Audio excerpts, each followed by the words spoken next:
सहनाववतु सहनौ भुनक्तु सह वीर्यङ्करवावहै तेजस्विनावदितमस्तु मा विद्विषावहै।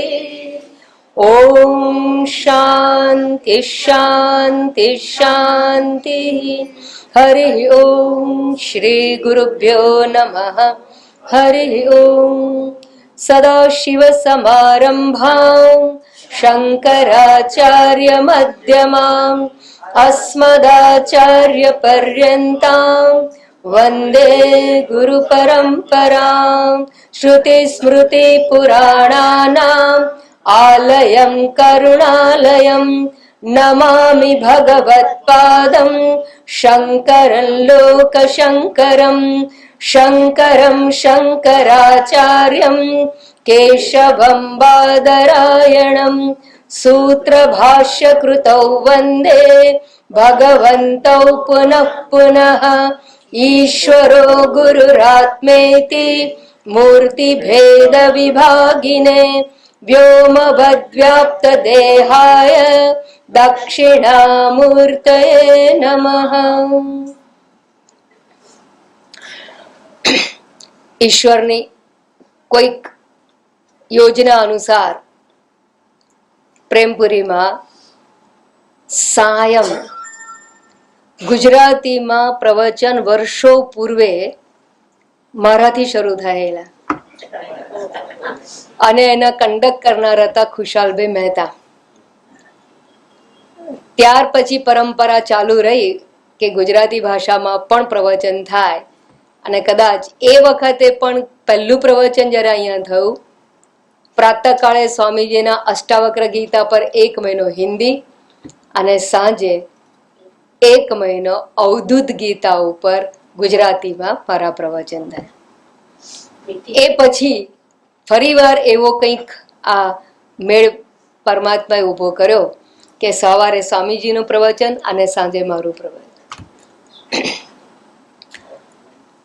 આજનો આપણો વિષય છે અપરોક્ષ અનુભૂતિ.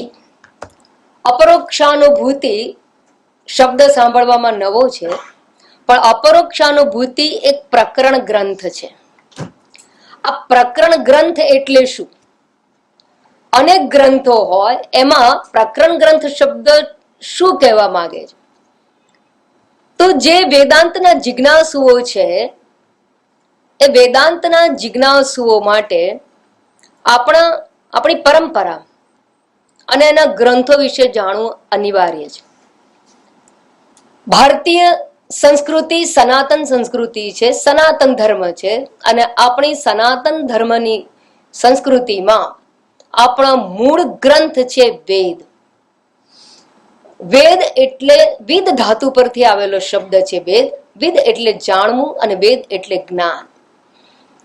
જ્ઞાનનો ભંડાર જેમાં છે એ ગ્રંથનું નામ છે વેદ. એ મૂળભૂત ગ્રંથ છે, એટલું જ નહીં, એ પ્રમાણભૂત ગ્રંથ છે. વેદને ભગવાનના નિશ્વાસ કહેવામાં આવ્યા છે.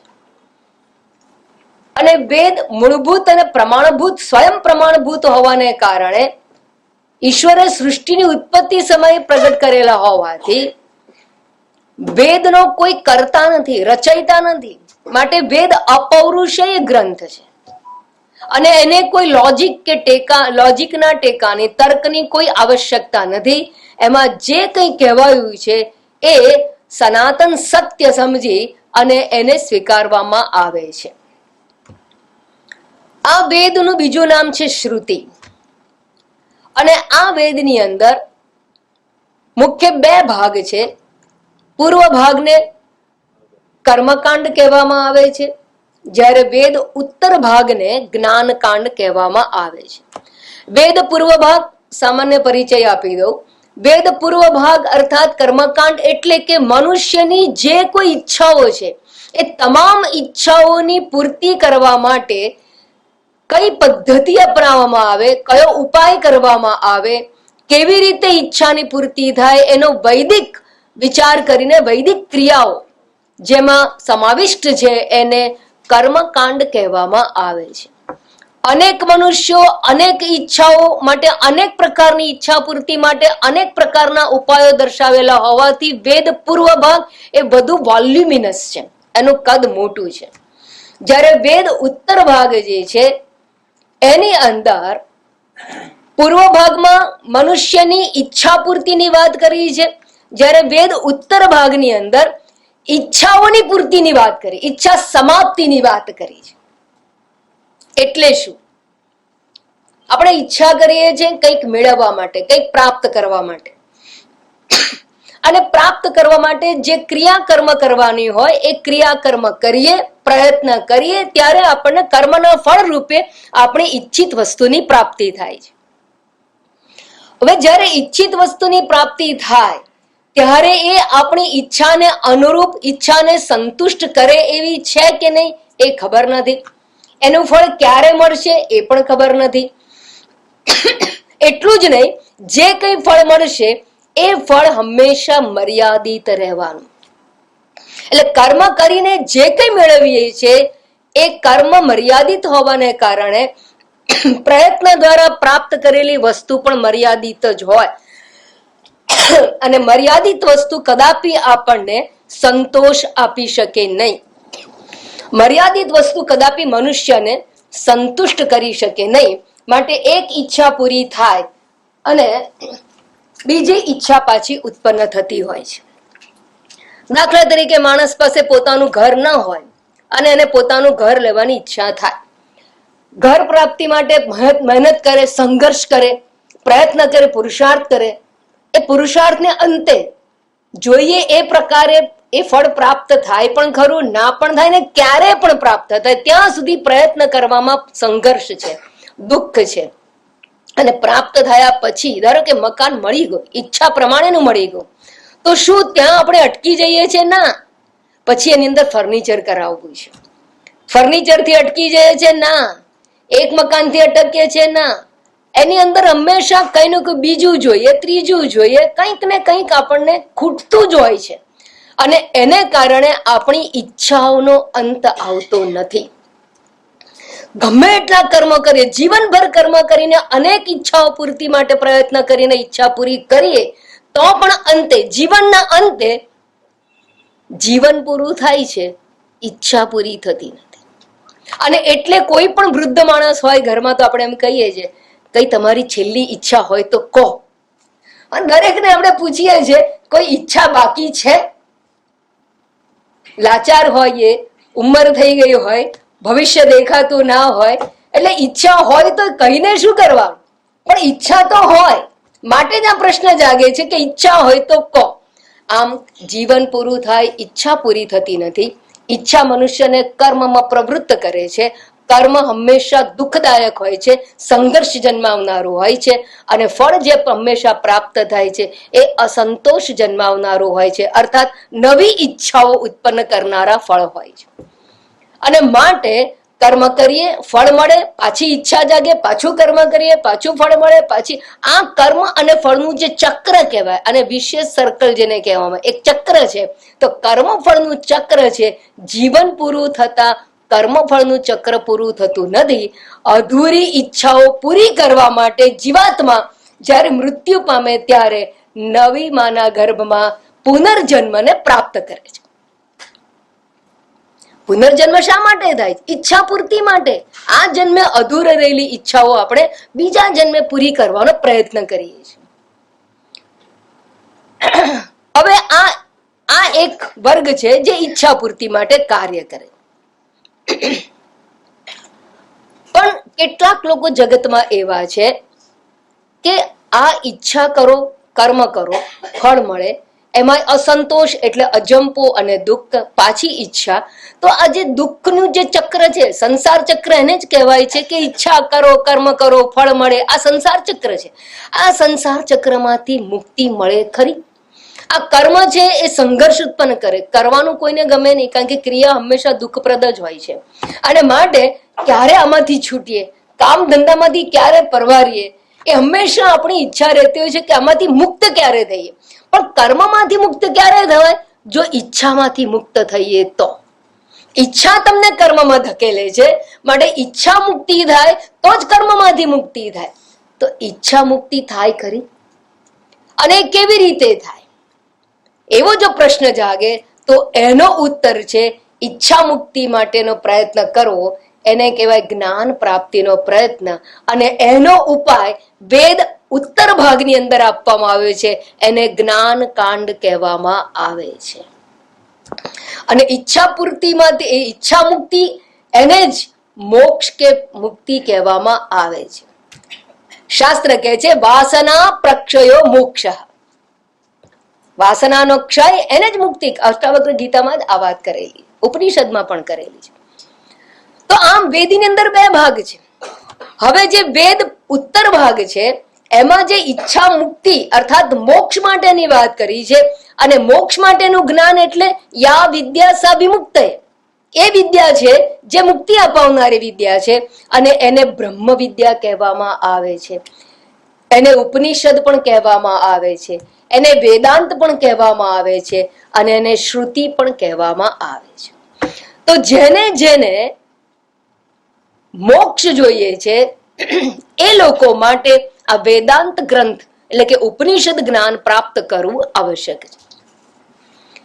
આ શ્રુતિ પ્રસ્થાન જે છે એ પ્રસ્થાનને ટેકો આપનાર, ન્યાય સભર એટલે કે તર્ક દ્વારા બ્રહ્મસૂત્રમાં ઉપનિષદના જ્ઞાનને સમજાવવામાં આવેલું છે. એટલે ઉપનિષદ જ્ઞાનને તર્ક દ્વારા with the help of logic જે ગ્રંથમાં સમજાવવામાં આવ્યું, ઉપનિષદના સારભૂત જ્ઞાનને, એને બ્રહ્મસૂત્ર કહેવામાં આવે છે.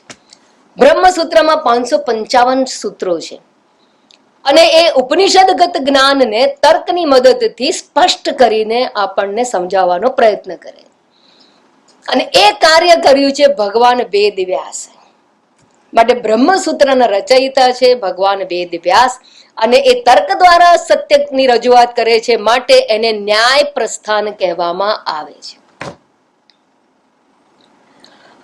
ત્યારબાદ એ પણ કઠિન અને ગહન ગ્રંથ હોવાથી એને પણ આ ઉપનિષદના જ્ઞાનને, ગહન અને ગૂઢ જ્ઞાનને સરળતાથી પોતાની સ્મૃતિ પટ ઉપર સંગ્રહી અને ઉપદેશ આપવાનું કાર્ય ભગવાન શ્રી કૃષ્ણએ અર્જુનને કર્યું. સ્મૃતિ દ્વારા સ્મૃતિમાં સંગ્રહાયેલ જ્ઞાનને અર્જુન પ્રત્યે બતાવ્યું છે, અને માટે એ જે ભગવાને ઉપનિષદના સારભૂત જ્ઞાનને જે વિસ્તારપૂર્વક સમજાવ્યું એને સ્મૃતિ ગ્રંથ કહેવામાં આવે છે, અને એનું નામ છે શ્રીમદ ભગવદ ગીતા. તો શ્રીમદ ભગવદ ગીતા એ ઉપનિષદગત જ્ઞાનને સરળતાથી વિસ્તારપૂર્વક સમજાવે છે. સર્વોપનિષદો ગાવો દુગ્ધા ગોપાલ નંદન પાર્થો વત્સ સુધીર ભોક્તા દુગ્ધમ ગીતામૃતમ. એટલે ઉપનિષદનું જ જ્ઞાન છે.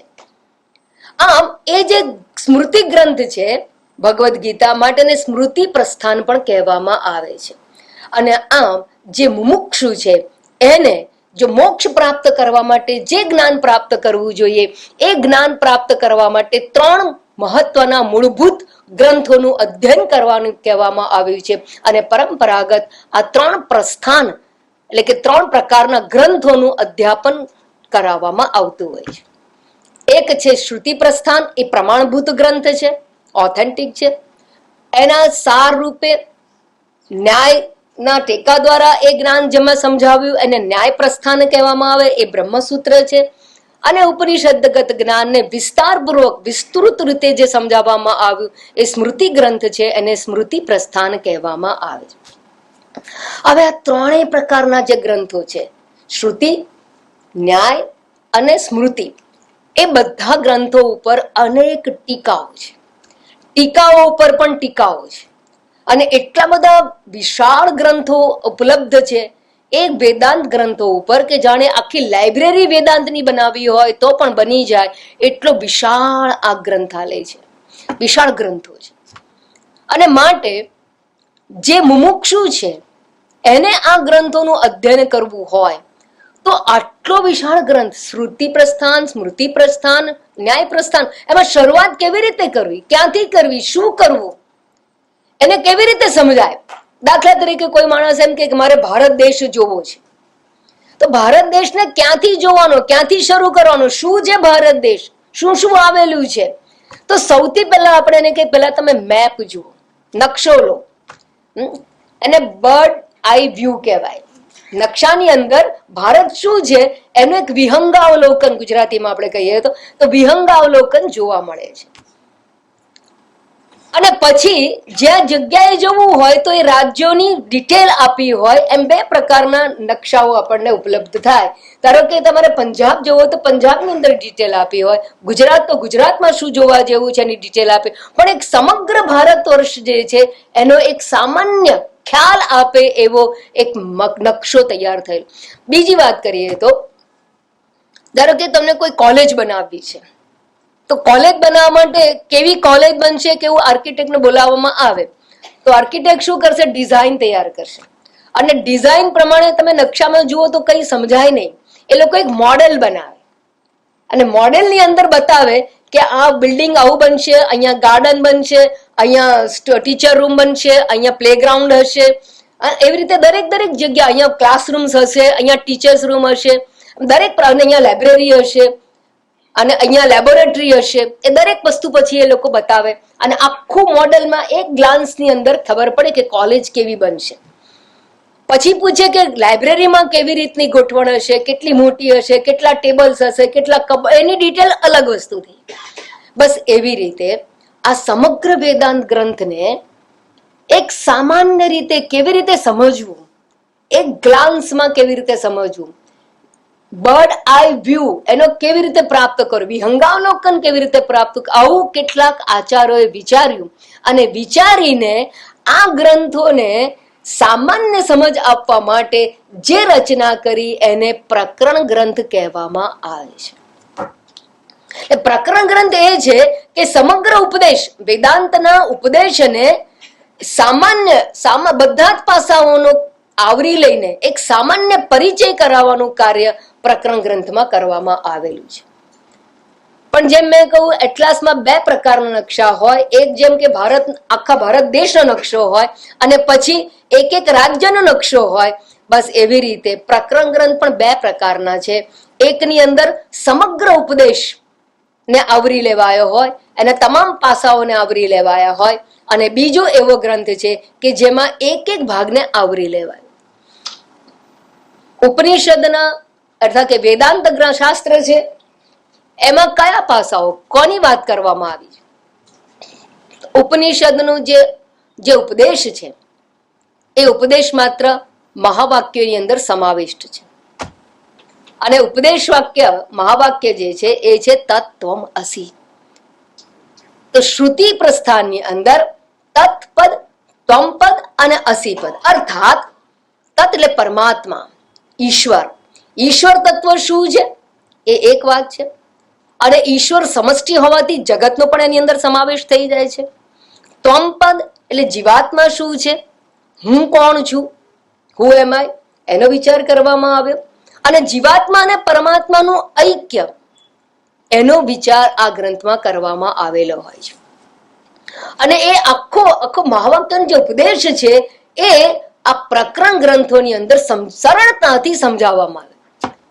એટલે જે ઉપનિષદને સમજવાની બહુ તકલીફ પડે, પ્રકરણ ગ્રંથ સમજ્યા પછી જો ઉપનિષદ ભણવામાં આવે તો કદાચ સરળતાથી આપણે ઉપનિષદના રહસ્યને પ્રાપ્ત કરી શકીએ. અને અથવા કેટલાક પ્રકરણ ગ્રંથ એવા છે જેમાં માત્ર તત્પદ હોય એને સમજાવવામાં આવ્યું હોય, બાકીનો અછડતો ઉલ્લેખ કરવામાં આવ્યો હોય. જેમ કે પંચીકરણ એક ગ્રંથ છે, તો પંચીકરણમાં પંચીકરણની વાત આવી ગઈ હોય પણ ઐક્યની વાત ના આવી હોય, બીજો બધો અછડતો ઉલ્લેખ હોય, તો એવા પણ પ્રકરણ ગ્રંથો ઉપલબ્ધ છે. અને આ પ્રકરણ ગ્રંથ આવી રીતે ઉપનિષદોમાં પ્રવેશ કરવા માટે ખૂબ મહત્વના હોવાથી જ્યાં જ્યાં પરંપરાગત અધ્યાપન કરાવવામાં આવે વેદાંતનું, ત્યાં આરંભની અંદર પ્રકરણ ગ્રંથોનું અધ્યાપન કરાવવામાં આવતું. અને આ પ્રકરણ ગ્રંથોમાં મોટાભાગના ગ્રંથો છે એ આદિ શંકરાચાર્ય દ્વારા રચિત છે. આત્મબોધ, તત્વબોધ, વિવેક ચૂડામણી, આ અપરોક્ષાનુભૂતિ વગેરે ગ્રંથો છે. પછી વાક્ય સુધા, પંચદશી પણ પ્રકરણ ગ્રંથ છે. તો આ બધા પ્રકરણ ગ્રંથો છે એ આપણને ઉપનિષદોના રહસ્યને સમજવા માટે ખૂબ ઉપયોગી થાય છે. તમે જ્યારે અધ્યયન કરવા માટે કે ઈશ્વર પ્રાપ્તિ માટેનો પ્રયત્ન કરતા હોય, જીવનને કૃતાર્થ કરવા માટેનો પ્રયત્ન કરતા, બ્રહ્મજ્ઞાન પ્રાપ્તિનો પ્રયત્ન કરતા હોઈએ, ત્યારે આવા જે ગ્રંથો છે ને એ આપણને ક્યાં આપણે છીએ, આપણે શું મેળવવાનું છે, આપણે સાધના શું કરવાની છે, કયો પ્રયત્ન કરવાનો છે, પરમ પુરુષાર્થ કોને કહેવામાં આવે અને કઈ રીતે શું પ્રાપ્ત થવાનું છે, એનો આખો ખ્યાલ સ્પષ્ટ રૂપે આચાર્યોએ આપણને આપ્યો છે. અને એટલે જ આપણે ખૂબ ખૂબ ઋણી છીએ આદિ જગતગુરુ શંકરાચાર્યજીના, કે જેમના થકી આપણને ભાષ્ય પણ મળ્યા છે અને ભાષ્ય થકી ઉપનિષદોનું જ્ઞાન પ્રાપ્ત થયું. પણ એમાં પ્રવેશ કરવા માટે આ પ્રકરણ ગ્રંથ આપણને ઉપલબ્ધ કરાવ્યા છે. અપરોક્ષ અનુભૂતિ શંકરાચાર્યજી, આદિ જગતગુરુ શંકરાચાર્યજી દ્વારા રચિત છે. આદિ શંકરાચાર્યજી એટલા માટે કહેવું પડે કારણ કે શંકરાચાર્યજીએ 4 મઠની સ્થાપના કરી.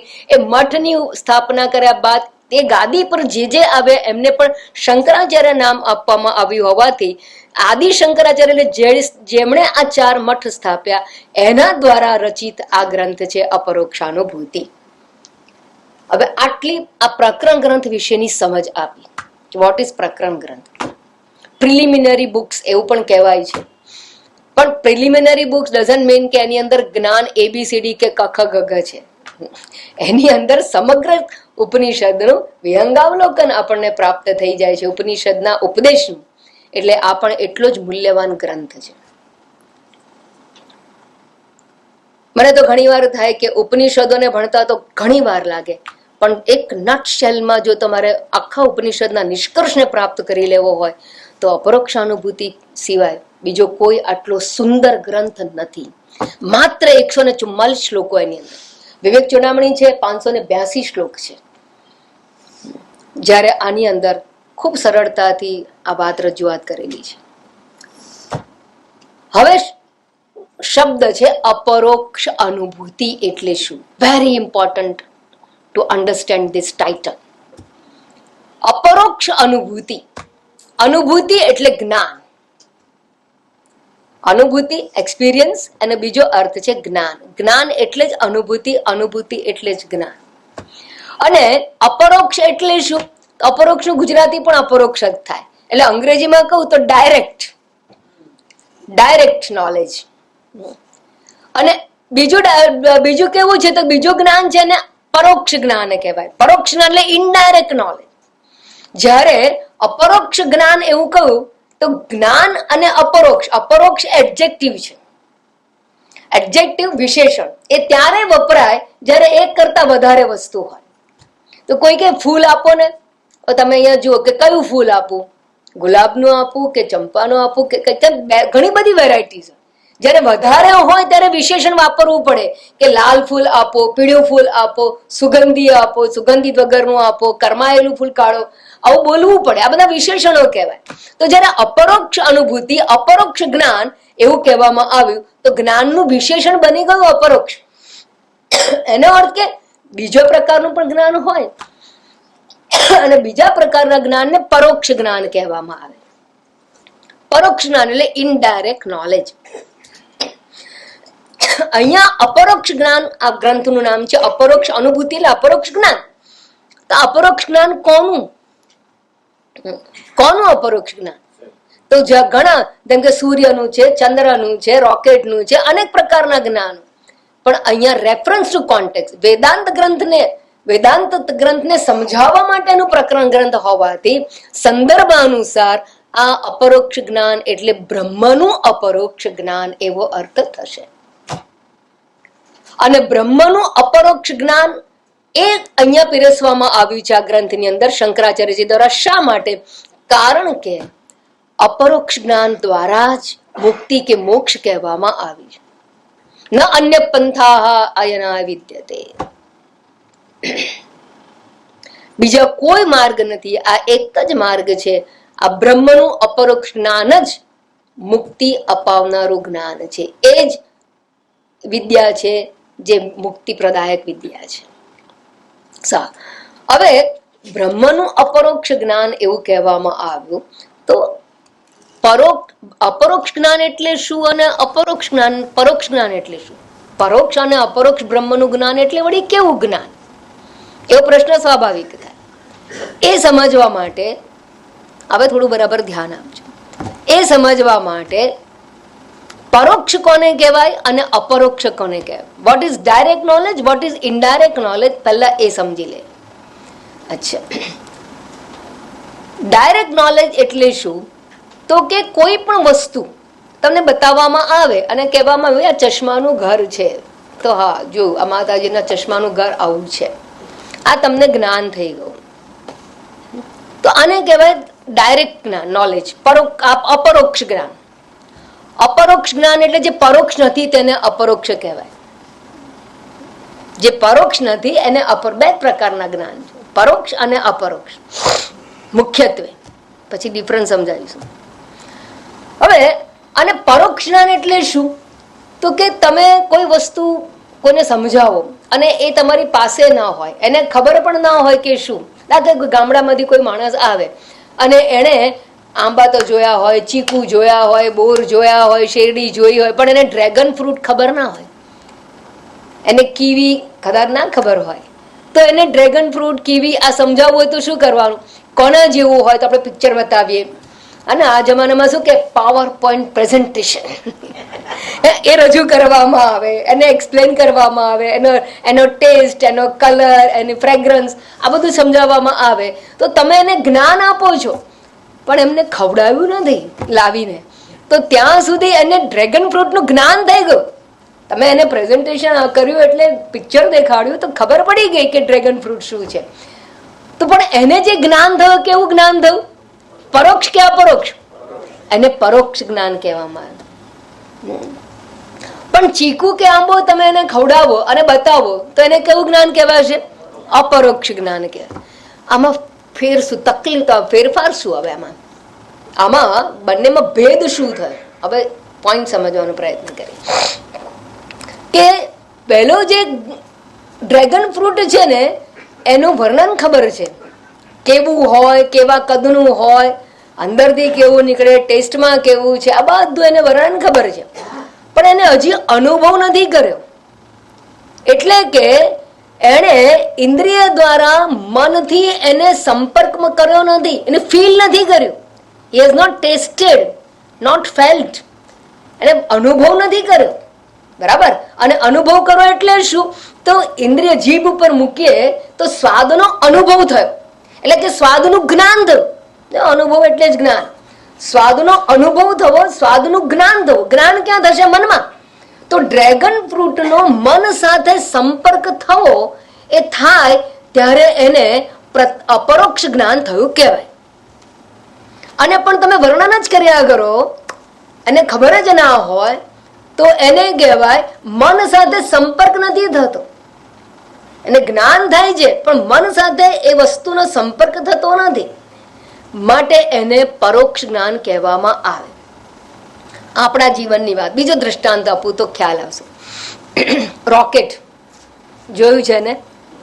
જોયું છે ટીવીમાં તો કેટલી બધી વાર રોકેટ લોન્ચ થયું જોયું, કદાચ જઈને પણ જોયું હોય. પણ રોકેટમાં બેઠા અને રોકેટનો જે અનુભવ સુનીતા વિલિયમ્સ તમને કહે અને એ આવીને પાવર પોઈન્ટ પ્રેઝન્ટેશન આપે તો તમને એનું જ્ઞાન બધું જ થાય.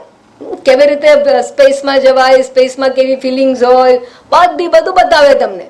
ઈસરોના કોઈ સાયન્ટિસ્ટ આવે ને બધું બતાવી શકે તમને. અને બતાવે તો તમને જ્ઞાન થાય છે રોકેટનું, સ્પેસનું જ્ઞાન થાય છે. પણ એ કેવું જ્ઞાન છે? પરોક્ષ જ્ઞાન છે.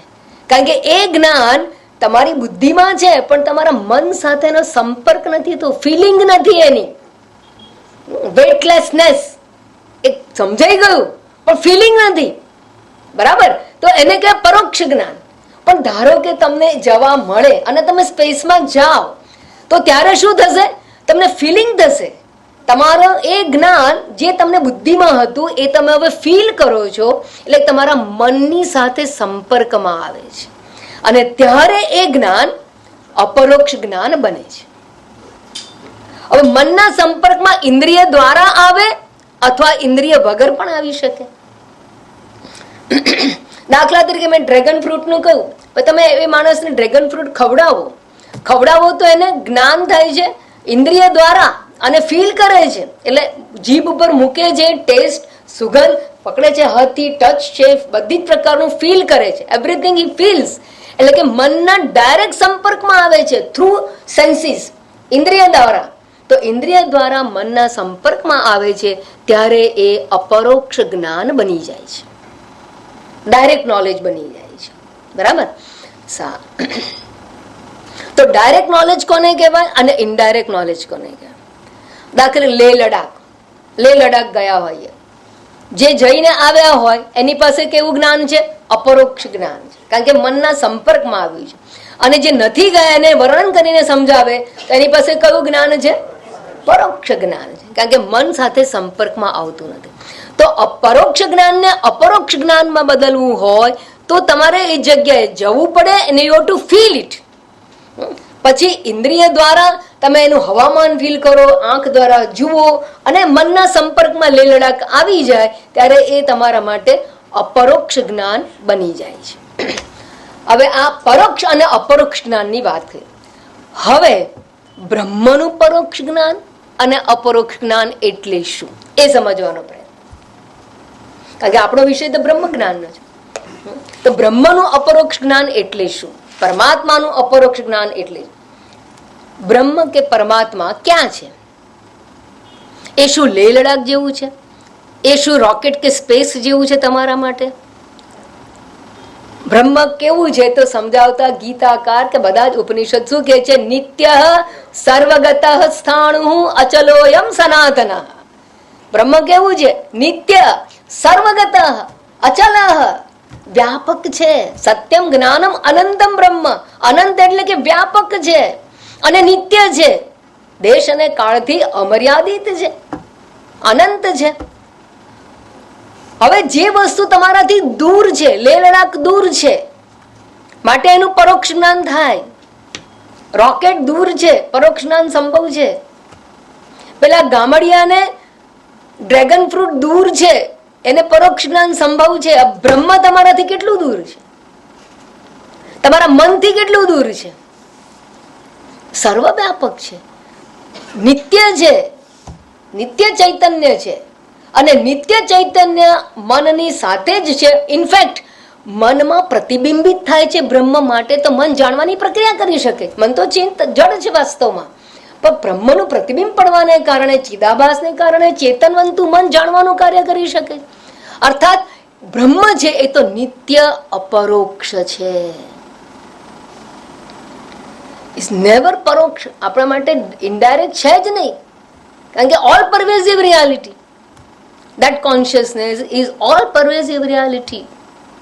સનાતન શાશ્વત સત્ય છે અને માટે એ કદાપી પરોક્ષ હોય જ શકે નહીં. એટલે બ્રહ્મનું પરોક્ષ જ્ઞાન તો સંભવ જ નથી, નિત્ય અપરોક્ષ છે. અને જે નિત્ય અપરોક્ષ હોય એનો અનુભવ ક્યારે કરવાનો? એનો તો અનુભવ છે જ. તમારા જીભ ઉપર જો દ્રાક્ષ મુકાઈ ગઈ હોય, હવે તમે એવું કહો મારે દ્રાક્ષનો અનુભવ કરવાનો છે, અરે પણ તમારા જીભ ઉપર છે, ટેસ્ટ તમે કરી રહ્યા છો, પછી એનો કઈ તમારે ટેસ્ટ અનુભવ કરવાનો રહેતો બાકી રહેશે કઈ? ના, એ તો છે જ, જે તમારી પાસે જ છે. માટે તેને પ્રાપ્તસ્ય પ્રાપ્તિ કહે છે. બ્રહ્મ પ્રાપ્તિની વાતને પ્રાપ્તસ્ય પ્રાપ્તિ કહે છે. ઓલરેડી પ્રાપ્ત છે, નિત્ય અપરોક્ષ બ્રહ્મ છે, સાક્ષાત અપરોક્ષ એવું બ્રહ્મ છે. તો પછી બ્રહ્મને તો પછી બ્રહ્માનુભવની વાત કરી, બ્રહ્મ અપરોક્ષાનુભૂતિ ભણવાની વાતો કરીએ છીએ. શા આ બધું શું છે? એટલે મેં આગળ કહું કે આને સમજવાની જરૂર છે. દરેકને બ્રહ્મનો અનુભવ તો છે જ, અનુભવ કરવાનો નથી. એ કોઈ નવો અનુભવ નથી. રાખે એવું સમજતા કોઈ અનુભવ કોઈ કાળમાં કોઈ દેશમાં અનુભવ થાય એ ભ્રાંતિ છે. કેમ આવી ભ્રાંતિ ઉભી થઈ? એવી ભ્રાંતિ એટલા માટે થઈ છે કે સામાન્ય રીતે જગતની અંદર જે કોઈ જ્ઞાન છે ને એમાં પહેલા આપણને જ્ઞાન થાય છે ને પછી અનુભવ થાય છે. જેમ મેં કહું એમ કે લેહ લડાખ છે, પહેલા તમે એના વિશે જાણો છો, લોકો વર્ણન કરે કે સરસ છે, જવા જેવું છે, જમ્મુ કાશ્મીર જવા જેવું છે, આ બધી વાતો પણ સાંભળીએ. પછી જવું હોય ત્યારે પછી આપણે એનું સ્ટડી કરીએ છીએ કે ક્યાં છે, કેવી રીતે જવાય, શું જોવા જેવું છે, ક્યાં રહેવા એવું છે, કેવી ટેમ્પરેચર હશે, કેવું કઈ કઈ જગ્યાઓ, આ બધું આપણે સ્ટડી કરીએ અને પછી આપણે એનો અનુભવ કરીએ છીએ. એટલે પહેલા આપણે ઇન્ફોર્મેશન મેળવીએ છીએ, પછી એક્સપિરિયન્સ કરીએ છીએ. એટલે સામાન્ય રીતે જગતનું જે કંઈ આપણે અનુભવ કરીએ છીએ એમાં પહેલા જ્ઞાન મેળવીએ છીએ, પછી અનુભવ કરીએ છીએ. કોઈ તમને કે સુશી બહુ સરસ, આપણે હલકું ખાવું હોય ને તો સુશી. હવે તમને ખબર સુશી એટલે શું? ખબર? મુંબઈ વાળા તો ખબર જ, મુંબઈ વાળા તો કઈ નવું છે જ નહીં. પણ આઉટ ઓફ બોમ્બે રહેતા અને પૂછે સુશી એટલે એ શું, કઈ છોકરીનું નામ છે? તો કે નહીં, જાપાનીઝ આઈટમ છે, ખાદ્ય પદાર્થ છે. તો આ પહેલા એને ઇન્ફોર્મેશન કહેવાય. પહેલા ખાદ્ય પદાર્થ છે, લાઇટ ફૂડ છે, જાપાનીઝ આઈટમ છે, અને પછી ચલો તો એ સુશી કેવું હોય એનો અનુભવ કરવા જઈએ. પછી આપણે એને હોટલમાં જઈને ઓર્ડર કરીને ખાઈએ. એટલે અનુભવ પછી કરીએ છીએ. પહેલા તમે જ્ઞાન મેળવો છો અને પછી તમને જિજ્ઞાસા જાગે છે ને તમે એનો અનુભવ કરો છો. આ સામાન્ય રીતે આવું જ હોય છે. બધા જ જ્ઞાનની અંદર પહેલા જિજ્ઞાસા જાગે, પહેલા જ્ઞાન મેળવીએ, જિજ્ઞાસા જાગે, પછી અનુભવ કરીએ. એટલે આપણને પણ બ્રહ્મના વિષયમાં એવું જ થાય છે કે પહેલા ઇન્ફોર્મેશન ગેધર કરો, પહેલા બુકિશ નોલેજ મેળવી લો, આ ગ્રંથમાં શું, આ ગ્રંથ ભણો, આ ગ્રંથ ભણો, બધા ગ્રંથ ભણી લો અને પછી ક્યાંક એકાંતમાં જઈને બ્રહ્મનો અનુભવ કરવાનો. જેમ પેલું સુશીનું નોલેજ પહેલા મેળવી લીધું, પછી કોઈ સારી હોટલમાં જઈને આપણે એનો અનુભવ કરવાનો. આ સામાન્ય કોન્સેપ્ટ હોવાને કારણે બ્રહ્મનું પરોક્ષ જ્ઞાન અને પછી અપરોક્ષ જ્ઞાન અનુભૂતિ કરવાની છે એવો એક ખ્યાલ, એક ભ્રાંતિ મનમાં ઘર કરી ગઈ. પણ હંમેશા જ્યાં સામાન્ય નિયમ હોય ત્યાં અપવાદ હોય ને હોય. સામાન્ય રીતે પહેલા જ્ઞાન પછી અનુભવ, પણ એમાં પણ જગતના વ્યવહારની અંદર પણ અપવાદ હોય છે. મહાત્મા ગાંધીના જીવનનો એક પ્રસંગ છે. એકવાર ગાંધીજીને મળવા માટે કોઈ બ્રિટિશ ઓફિસર આવે છે. ગાંધીજીને મળવાનું હતું. સવારના પરમાં વગર એપોઇન્ટમેન્ટે સાબરમતી આશ્રમમાં પહોંચી ગયા અમદાવાદની અંદર. હવે એણે અંદર દાખલ થઈને કહ્યું કે મારે where is mister Gandhi, I want to meet mister Gandhi. તો ગાંધીજી કે you have come without appointment, go to that hut and sit outside, he will come within 10 minutes. ગાંધીજી કહું 10 મિનિટમાં આવશે ગાંધીજી, તમે જઈને પ્રતીક્ષા કરો, કારણ કે તમે એપોઇન્ટમેન્ટ વગર આવ્યા. એટલે ગાંધીજી કચરો વાળતા હતા. એ કચરો વાળી હાથ પગ ધોઈ અને પછી એ ઓફિસર પાસે ગયા. બોલો શું કામ છે? ના, આઈ want to meet mister Gandhi. તો કે હા, હું ગાંધી, તમે ગાંધીની સામે જ બેઠા છો, બોલો. હવે આમાં શું થયું કે ગાંધીને તો જોયા હતા, ગાંધી સામે જ છે, પહેલા જ ગાંધી મળ્યા. જેને એને મળવું હતું એ તને સામે જ હતા, મળ્યા. એ જોતો રહ્યો હતો કે આ માણસ કચરો વાળે છે. પછી હાથ પગ ધોઈને આવીને સામે બેઠા. એ તો હતા, પણ શું નહોતું? જ્ઞાન નહોતું કે આ જ ગાંધી છે. અનુભવ તો હતો ગાંધીનો, પણ ગાંધી છે એવું જ્ઞાન નહોતું. બસ એક્ઝેક્ટલી આપણા જીવનની અંદર બ્રહ્મ તો સાક્ષાત અપરોક્ષ છે, પણ આ બ્રહ્મ છે એ જ્ઞાન નથી. સ્ફુરતિ રુત સ્વયં પરમ પૂર્ણ સત અહમ અહમ દયા સ્ફુરતિ. સતત હું રૂપે ચૈતન્ય સ્ફુરી રહ્યું છે. જાગ્રત સ્વપ્ન સુષુપ્તિ સુસ્ફુટતરા યા સંવિદુજૃંભતે યા બ્રહ્માદિ પીપીલિકાંત તનુષુ પ્રોતા જગત સાક્ષિણી. આ ચૈતન્ય તત્વ તો સર્વના હૃદયની અંદર સતત સ્ફુરી રહ્યું છે ચૈતન્ય રૂપે. કોણ જડ બેઠું છે અહીંયા? હા, ચેતન છે. ચેતન તત્વનો તો છે જ. આપણે જીવીએ છીએ ને કે મર્યા છીએ? જડ એટલે મરી ગયા. તમે કહેશો હું જીવું છું, જીવું છે એટલે શું? ચૈતન્યનો અનુભવ છે. પણ એ કયું ચેતન? આ ચેતન એ જ બ્રહ્મ છે, એ જ્ઞાન નથી. એટલે યાદ રાખજો કે અપરોક્ષ અનુભૂતિ શબ્દ છે એ અપરોક્ષ જ્ઞાનના સંદર્ભમાં છે. અનુભવ તો છે, કોઈ નવો અનુભવ થવાનો નથી, નવી વસ્તુ થવાની નથી, કોઈ એવું નથી કોઈ ઘટના ઘટવાની છે ને કોઈ નવો અનુભવ થવાનો છે. પણ જે અનુભવી રહ્યા છે એના વિશેનું જ્ઞાન પ્રાપ્ત કરવું, એને અપરોક્ષ અનુભૂતિ કહેવામાં આવે છે. તો જે આપણે ઓલરેડી અનુભવ કરી રહ્યા છીએ એ બ્રહ્મ તત્વ હું છું એવું જ્ઞાન પ્રદાન કરાવનારો ગ્રંથ એટલે અપરોક્ષ અનુભૂતિ. અને એ બ્રહ્મ તત્વ વ્યાપક છે, નિત્ય છે, પૂર્ણ છે, એ જ પરમાત્મા તત્વ છે. અને પૂર્ણ તત્વનું જ્ઞાન થવાથી, એ પૂર્ણ તત્વ હું છું એ રૂપે જ્ઞાન થવાથી પછી કઈ મેળવવાનું બાકી રહેતું નથી. અને કઈ મેળવવાનું બાકી નથી માટે કોઈ ઈચ્છા ઉત્પન્ન થતી નથી. અને ઈચ્છાનો અંત એ જ બ્રહ્મ જ્ઞાન કહેવાય. અને બ્રહ્મ જ્ઞાન એટલે જ વાસનાઓનો અંત, અને એને જ જીવન મુક્તિ કહેવામાં આવે છે. તો એ જ્ઞાન અહીંયા આ ગ્રંથની અંદર આપવામાં આવેલું છે. તો બ્રહ્મનું પરોક્ષ જ્ઞાન બધા કેમ કહેતા હતા? એટલા માટે કહેતા હતા કે જ્યાં સુધી આ સત્ય સમજાયું નથી ત્યાં સુધી દરેકને એવું થાય છે કે બ્રહ્મ મારાથી દૂર છે, મારે એને જાણવાનું છે.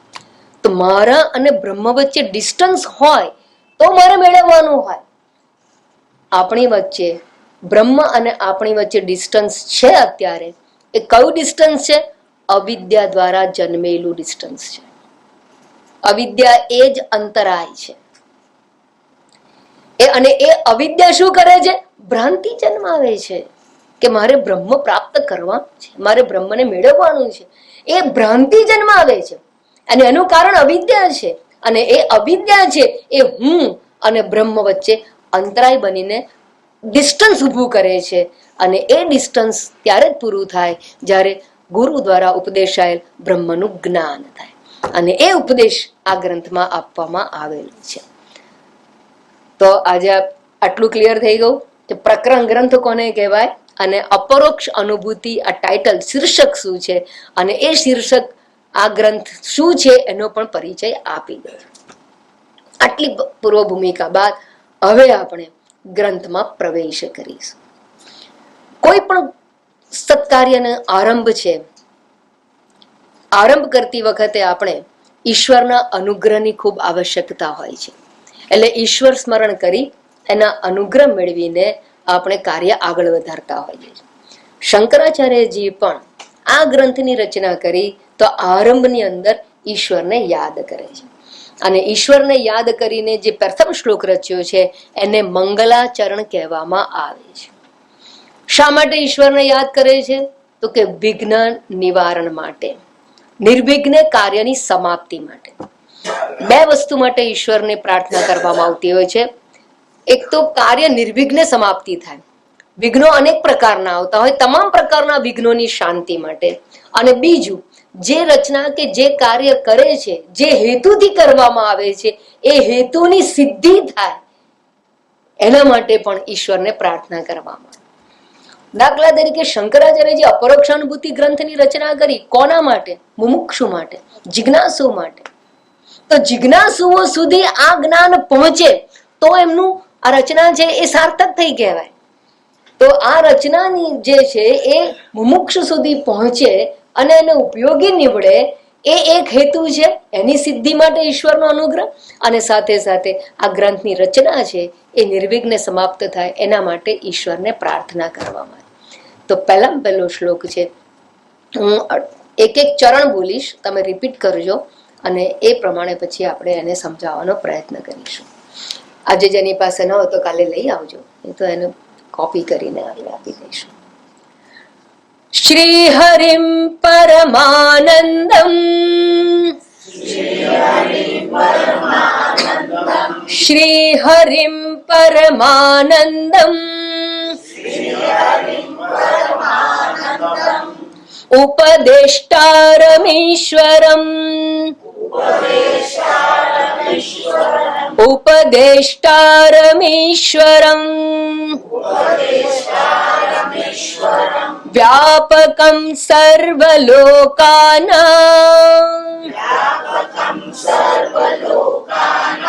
વ્યાપકં સર્વલોકાનાં કારણં तं નમામ્યહम् કારણં तं નમામ્યહम्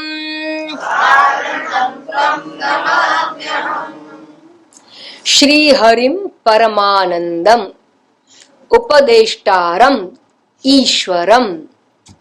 ઈશ્વરમ ઈશ્વરને, પરમાનંદમ પરમ આનંદ સ્વરૂપને, શ્રી હરિમ શ્રી હરિને, એક્યુઝેટિવ ક્લાસ, શ્રી હરિમ પરમાનંદમ ઈશ્વરમ ઉપદેષ્ટારમ ઈશ્વરમ. એ પછી આવે વ્યાપકમ. આ બધા વિશેષણો છે. વ્યાપકમ, જે વ્યાપક છે તેને, સર્વ લોકાનામ કારણમ, સર્વ લોકનું કારણ છે, જગત કારણ, 14 લોકનું જે કારણ છે. તમ ઈશ્વરમ અહમ નમામી. નમામી અહમ, એ ઈશ્વરને હું નમન કરું છું. નમસ્કાર કરે, નમસ્કાર કરી અને મંગળાચરણ કરે છે. આરંભની અંદર ઈશ્વરનું સ્મરણ કરે છે. તમ ઈશ્વરમ અહમ નમામી, આ વાક્ય છે. તે ઈશ્વરને હું નમસ્કાર કરું છું. બાકી બધા ભગવાનના ઈશ્વરના વિશેષણો છે, એડજેક્ટિવ્સ છે. શ્રી હરિ, શ્રી હરિ કોણ છે ઈશ્વર? તો કે હરિ. શ્રી હરિ, શ્રી યુક્ત, ઐશ્વર્ય યુક્ત, લક્ષ્મી યુક્ત, શક્તિ યુક્ત, માયા શક્તિ યુક્ત પરમેશ્વર એટલે શ્રી હરિ. હરિનો અર્થ શું છે? હર ધાતુ પરથી શબ્દ આવે. હર, રૂ હર, હર એટલે ટુ ટેક અવે, લઈ જવું, લઈ જાય છે એટલે કે દૂર કરે છે. કોને દૂર કરે છે? તો કે છે દુરિત, આપણા કરેલા દુષ્કર્મને નાશ કરે છે, વિઘ્નોનો નાશ કરે. કારણ કે કાર્ય કરવું છે ને, એટલે એમનો હેતુ શું છે? નિર્વિઘ્ન કાર્યની સમાપ્તિ માટે. એટલે આ પરમેશ્વર, એ પરમેશ્વરને નમસ્કાર કરે છે કે જે મારા દુષ્કર્મનો નાશ કરનાર છે, જે મારા વિઘ્નોનો નાશ કરનાર છે, એવા શ્રી હરિ ઈશ્વરને હું નમસ્કાર કરું છું. અચ્છા, દુષ્કર્મને નાશ કરે છે એટલે શું? દુરિત ક્ષય કરનાર પરમાત્મા છે ઈશ્વર, એ પ્રાર્થના કરે છે. શા માટે એવું કરે? મનુષ્ય જે છે એ મનુષ્ય પોતાના પૂર્વ કર્મના ફળ ભોગવવા માટે આ જન્મમાં આવે છે. પૂર્વ કરેલા કર્મના ફળ માત્ર જો સત્કર્મો હોય, પુણ્ય કર્મો હોય તો દેવીઓની પ્રાપ્ત થાય. માત્ર કુકર્મો વધારે ફળ આપવા માટે તૈયાર થયા હોય તો અધોયોની પ્રાપ્તિ થાય. પણ મનુષ્ય જન્મ મળ્યો છે એનો અર્થ શું થયો? કે પુણ્ય કર્મ પણ ઉદય થયા છે અને પાપ કર્મનો પણ ઉદય થયો. એટલે મનુષ્ય બંને ભોગવે છે, સુખ અને દુઃખ બંને ભોગવે છે. એટલે આપણે કરેલા, પૂર્વ કરેલા કર્મ એ હવે ક્યારે પાપ કર્મ ફળ આપશે, ક્યારે પુણ્ય કર્મ ફલિત થશે એ ખબર નથી. અને જો આ કાર્ય કરી રહ્યા હોય ત્યારે જો વિઘ્ન રૂપે કોઈ પૂર્વ પાપ કર્મનો ઉદય થાય તો તબિયત ખરાબ થાય, કોઈ પ્રકારના વિઘ્નો આવી શકે. તો એ વિઘ્ન ના આવે એટલે, કારણ કે શંકરાચાર્ય છે, આચાર્ય છે, અને એટલે એમના જીવનમાં પણ અનિષ્ટ જે કંઈ પ્રાપ્ત થવાનું હોય પ્રારબ્ધ અનુસાર, તો એ અનિષ્ટને દૂર કરવા માટે, જ્યાં સુધી કાર્ય સંપન્ન ના થાય ત્યાં સુધી અનિષ્ટ દૂર થાય, વિઘ્નો દૂર થાય, એ માટે ઈશ્વરને પ્રાર્થના કરે છે. તો શ્રી હરિમ ઈશ્વરમ અહમ નમામી, એ ઈશ્વરને હું નમસ્કાર કરું છું.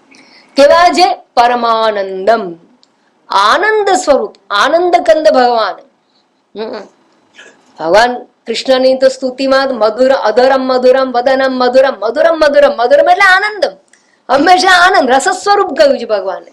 રસો વૈસહ, આનંદ ક્યારે હોય? જ્યાં સુધી ઈચ્છાનો કીડો હોય ત્યાં સુધી આનંદ હોય જ નહીં. ઈચ્છા પૂરી ના થાય ત્યાં સુધી અજંપુર રહેવાનું. તો આનંદ ક્યારે હોય? ઈચ્છા ના હોય ત્યારે. અને ઈચ્છા ક્યારે ના હોય? જ્યારે બધું જ મળી ગયું હોય ત્યારે. બધું જ પ્રાપ્ત થઈ ગયું હોય તો જ ઈચ્છા ના હોય, યાદ રાખજો. એટલે છંદાવલીમાં સરસ છે એક લાઈન, કૌપીન તક મે રાગ હો તો જાય રૂક પરમાર્થ. એ કૌપીનમાં પણ રાગ રહી ગયો ને તો પણ પરમાર્થ પ્રાપ્ત ના થાય. જરાક સરખી પણ ઈચ્છા હોય ને તો પણ પરમાર્થ રોકાઈ જાય. અને એ બધી જ જયારે ઈચ્છાઓ ક્યારે સમાપ્ત થઈ જાય? બધું મળી જાય ત્યારે. તો પરમાત્મા આનંદ સ્વરૂપ કેમ છે? કારણ કે ઈચ્છા રહિત છે, કામના રહિત છે, અકામ છે. કામના મુક્ત છે, આપણી કામનાઓની પૂર્તિ કરનાર છે. અને યાદ રાખજો, જે પોતે અકામ હોય ને એ જ બીજાની કામના પૂર્તિ કરી શકે. મારે જ કંઈક જોઈતું હોય તો હું તમને શું આપું? હું તમને ક્યારે આપું? જ્યારે મારે કંઈ ના જોઈતું હોય તો જ તમને આપી શકું. એટલે પરમાત્મા બધાને વરદાન આપે છે. કેમ? કારણ કે એની પાસે બધું જ છે, એને કંઈ જોઈતું નથી. અને બધું જ છે એને જોઈતું નથી. કેમ? કારણ કે પૂર્ણ છે, પૂર્ણ પુરુષોત્તમ છે. પૂર્ણત્વાત પરમાનંદ. પૂર્ણ હોવાને કારણે એ પરમ આનંદ સ્વરૂપ છે. કેમ? અનંત છે, ઇન્ફિનિટ છે, અનંત છે. એટલે એવા પરમાનંદમ જે અનંત છે, અમર્યાદિત તત્વ છે, વ્યાપકમ, વ્યાપક કહી અને એની પુષ્ટિ કરવામાં આવી છે કે અમર્યાદિત છે એટલે શું? ઓલ પરવેસિવ, સર્વવ્યાપક છે, બધું જ છે, બધું એની અંદર છે. પુરુષોત્તમ કહે છે પાદોસ્ય વિશ્વાભૂતાની, આખું વિશ્વ તો એક ભાગમાં છે, એક પાદમાં છે.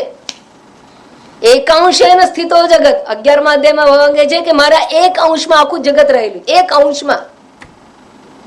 તો એવા અનંત સ્વરૂપ પરમાત્મા, વ્યાપક પરમાત્મા હોવાથી પરમાનંદમ, શ્રી હરિમ પરમાનંદમ. પછી બહુ મહત્વની વાત કરી, ઉપદેષ્ટારમ. ઉપદેષ્ટા છે. ઈશ્વર વ્યાપક છે તો એ ઈશ્વરનું જ્ઞાન આપે કોણ? જો ઈશ્વર તત્વને પામ્યા ના હોય ને એ ના આપી શકે. જે એને સમજ્યા હોય એ જ આપી શકે, જેને પામ્યા હોય એ જ આપી શકે. ઉપનિષદમાં ઠેર ઠેર વાત આવે છે. અને એટલા માટે ગુરુ રૂપે જે આ ઉપદેશ આપનાર ગુરુ છે એ ગુરુ એ હોય જે બ્રહ્મને પ્રાપ્ત કરી ચૂક્યા. અને બ્રહ્મવિદ બ્રહ્મવેદ બ્રહ્મૈવ ભવતી. ઉપનિષદ કહે છે જે બ્રહ્મને જાણે છે સ્વયં બ્રહ્મ છે. અને માટે ઈશ્વર છે એ ગુરુ રૂપે પણ ઈશ્વર જ રહેલા છે. અને માટે જયારે આપણે પરંપરાની વાત કરીએ ત્યારે ઈશ્વરથી શરૂ કરીએ, નારાયણમ પદ્મભવમ વસિષ્ઠમ એમ કરીને અસ્મદ આચાર્ય પર્યંતમ ઈશ્વરથી શરૂ કરીએ છીએ. એટલે ઈશ્વર અને ગુરુની એકતા બતાવવામાં આવી છે ત્યાં. એટલે અહીંયા પણ શંકરાચાર્યજી કહે છે કે મારા ગુરુ રૂપે જે છે એ ઈશ્વર સ્વયં છે અને ઈશ્વર જે જ ગુરુ છે.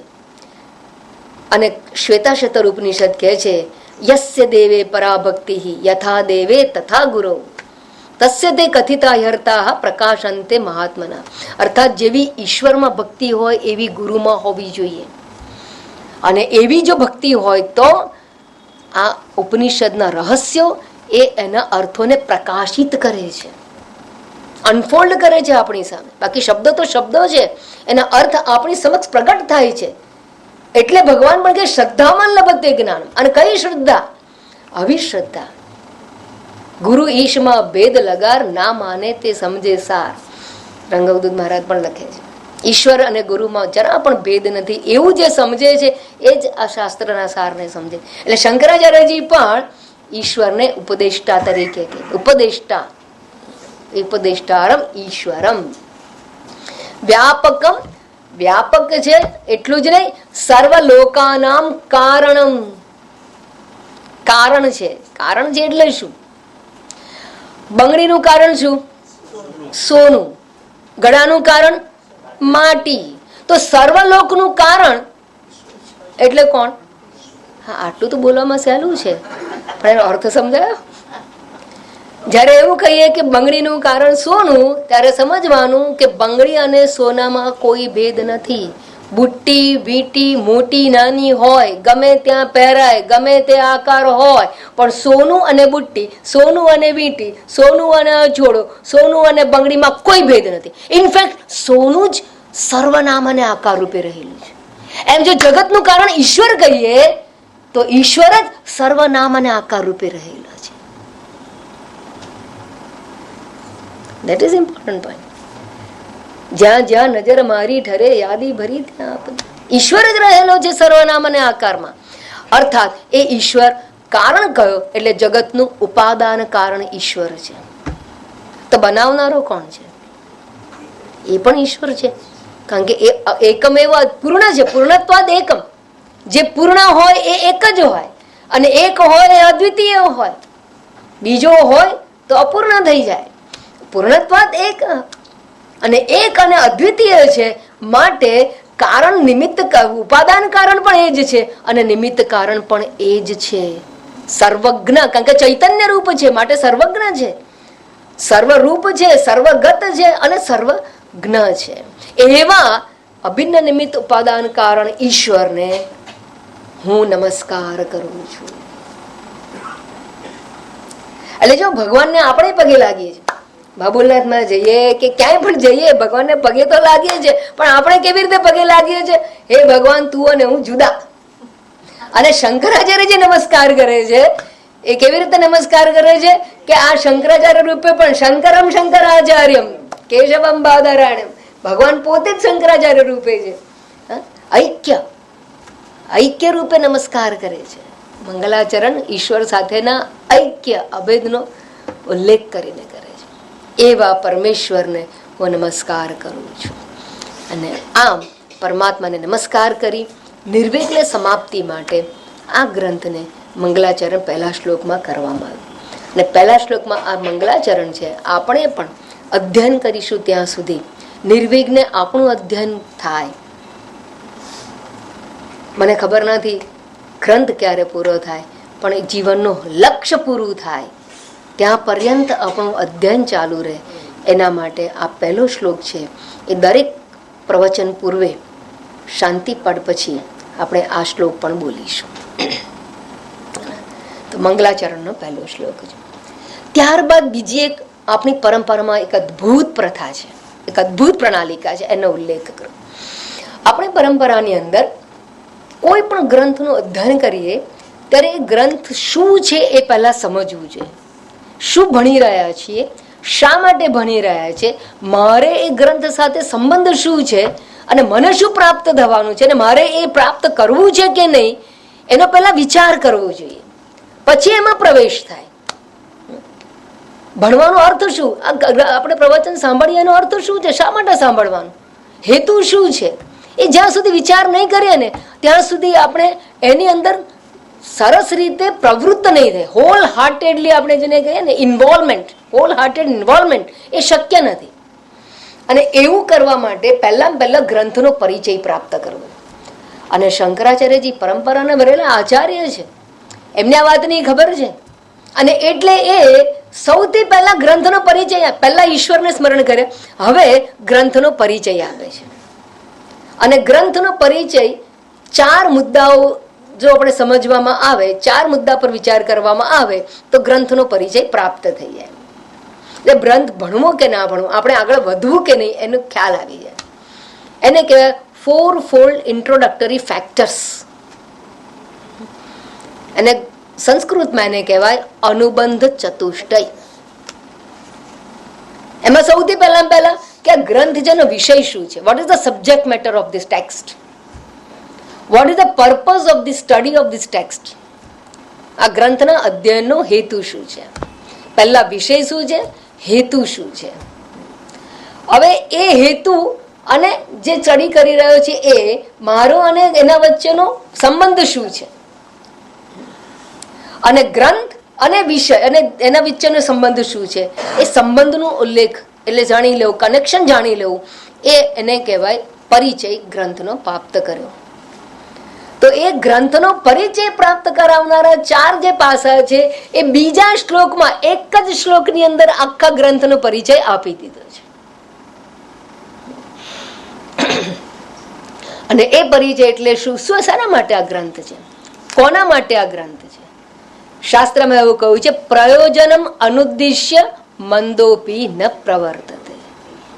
પ્રયોજન જો જાણીએ નહીં, what will I get out of this, એ જો ખબર ના હોય તો કોણ કામ કરે, કોણ પ્રવૃત્ત થાય. કંઈ પણ કામ કરવું હોય તો મને શું મળશે, શા માટે હું કરું, શું કામ કરવું જોઈએ, શા માટે ભણવું જોઈએ, આ પ્રશ્નનો જવાબ મળે ને તો જ મંદ માણસ એટલે કે ડલ હોય ને બુદ્ધિમાં, એ પણ એ જાણ્યા વગર પ્રવૃત્ત નહીં થાય. એને કે તું જા અહીંથી ત્યાં બેસ, પણ શા માટે તમારે કહેવું પડે કે શા માટે. નાના છોકરાઓ પણ પૂછશે શું કામ જવું, શું કામ કરવું, એવું પૂછશે, શું કામ ઊભા થઈએ, પૂછે છે કોઈ પણ કામ માટે. બસ એવી રીતે સૌથી પહેલા આપણને ખબર હોવી જોઈએ કે આપણે શા માટે ગ્રંથનું અધ્યયન કરવાનું. તો જ આપણે કાલે પણ 5 વાગે ભેગા થઈને તો નહીં થઈએ.